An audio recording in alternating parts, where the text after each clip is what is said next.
Hello, everyone, and welcome back to another God on My Mind Wednesday. It's good to be back. This particular passage is, again, this is Charles Spurgeon, and it's his explanation of 1 Kings 5:14, and it's where Solomon drafted a force of 30,000 men, and he sent 10,000 to Lebanon each month in shifts to quarry the stones that he needed to build the temple. It was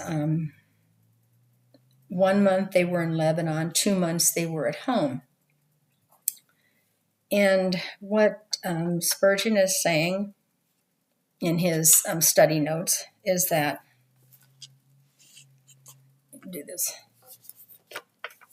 he draws 2 lessons from it. First, that we ought to be rendering service to the Lord our God and assisting to build up his spiritual temple. But second, that while we labor abroad, or labor for God, we must be doubly careful to watch over our own households and our own souls. Martha's must also be Mary's. We are bound to serve, but we must not be burdened with much serving. We must work with Martha and yet sit with Mary at the Master's feet. There must be 1 month in Lebanon and 2 months at home.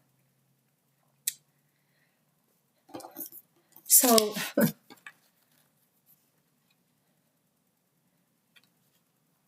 I know some women, and I am going to put myself in this group, that we're trying to do Martha's, we're trying to do 100% Martha's and 100% Mary's at the same time.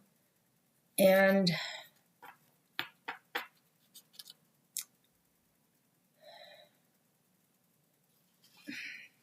I've talked about this before. You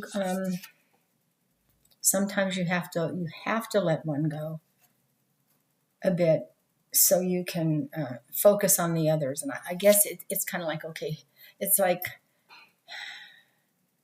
I guess I'll clean the living room today, and then I'll do this, and then I'll clean the kitchen tomorrow, and I'll do this. It's like I can't do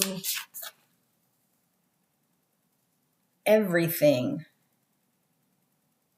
all at once. I can't. There's only so many hours in the day, and so when we're being Marys, we feel guilty because we're not. The house goes, okay, and here, this, I always look at this. It's a paraphrase of Proverbs 12:27, and it says, "The diligent man takes care of what God has given him." So a lot of times when I'm here and I'm doing my Bible study, or I'm doing the other ministry that I have here, I will look outside and I will see it all, what's going on and what needs to be done. And then I'll look at this, which maybe I shouldn't have right in front of me. And I'll say, the diligent man takes care of what God has given him. And then I feel like, well, I'm not taking care of what God has given me, whether it's the yard or the house or my husband or whatever, I'm not. And then I end up trying to doing the Marthas, and I end up staying up till midnight or 1 o'clock or whatever, because I'm trying to be Martha and Mary at the same time. And yes, you can, but there's a balance, and sometimes you have to find it. And like God said, every 7 years, let the ground go, don't plant anything in the fields, let the earth rest, give it a rest. And the people didn't, so he took them away from it. Okay. Well, it's been about a month, I think, and I would say it was, I don't know, before Thanksgiving. It he said, okay, you're not doing the balance right. You're not giving the rest. So he gave me a rest. I think some of you saw the video, one of the YouTubes, where I was saying I was sicker than, you know what, I was still trying to do it and everybody saw it. Well, it just got worse after that. I wasn't able to do it. And to be honest with you, when you're feeling like that, you don't care. I mean, between whatever it was that, the dam broke, then the pinched nerve hit, then the sciatica hit, then this hit. It was like, okay, Lord, I guess I'm supposed to sit on this couch and not move, and sleep and rest for days. So, and I have I learned my lesson? I hope so. But I see it in a lot of my friends at church. I see the tiredness in their eyes. I see the tiredness in their faces. I see the tiredness in their bodies. And we've all talked about it. We've talked about how you can't say yes to everything and you have to say no. And yes, I mean, sometimes it's hard to say no and you feel guilty, but you have to pick and choose.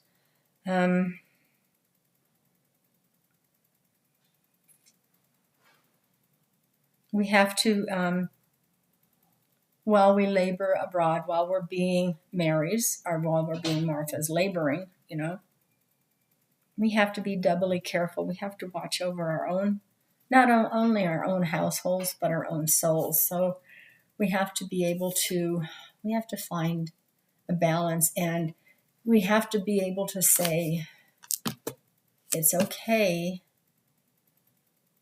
if all I get is this room done today because I have these things. So I'm going to do this for God in the morning, and I'll do this, this part in the afternoon, and then tomorrow. And so maybe I don't get around to this room again till next week or 7 days or whatever. We've got to be able to find that balance and find out what works. And I know a lot of people and pastors say pray in the morning, okay? But for some of us, it doesn't work. Some of us find out that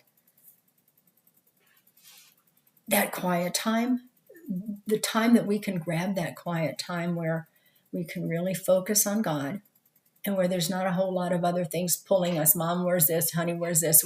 Is it night? Is it night? Okay? And that's fine. Just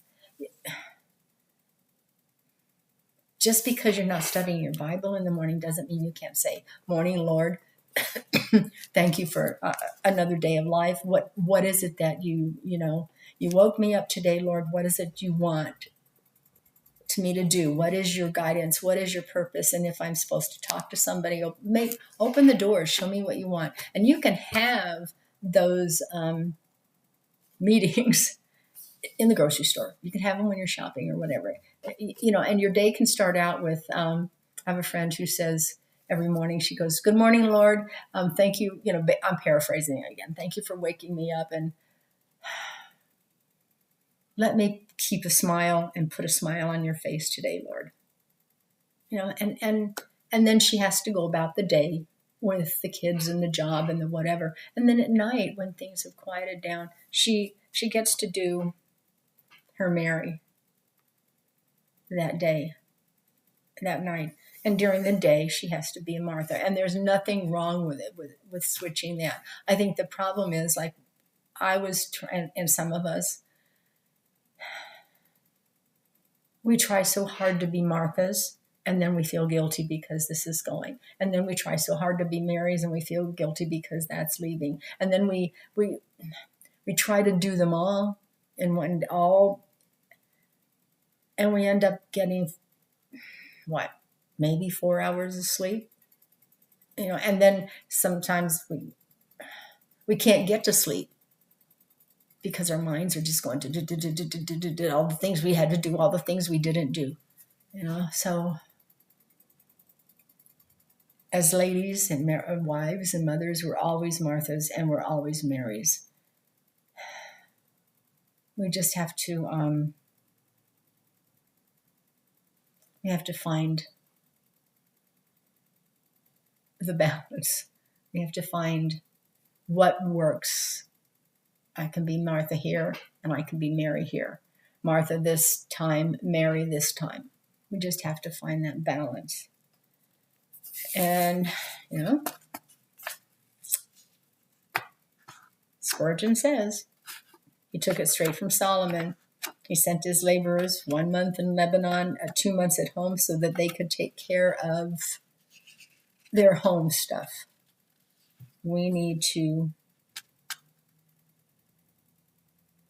be doubly careful to watch over our own household and our own souls. And sometimes, last thing, sometimes we're so busy. I think we try to be Mary for everybody else, which is actually a Martha. But we try to be that for everybody else that we forget to be Mary for ourselves. So, thanks for listening. If you're a subscriber, I appreciate you hanging in there. I mean, I know I'm not always the most reliable whatever in the world, but I think, trying to be a Mary and a Martha and not figuring out the balance, and that's an issue with all of us. But again, I really, really appreciate you. And if you're just a newbie stopping by, if you like it, subscribe to it. And you can all like and share if you know somebody who's trying to do Marys and Marthas and needs a little bit of help, maybe just send it on to them. But anyway, I hope you have a blessed rest of your day. And, I will next week. So I'm going to say again, Merry Christmas and Happy New Year, but next week, I promise. Okay. So thanks again. Have a blessed day again, and bye.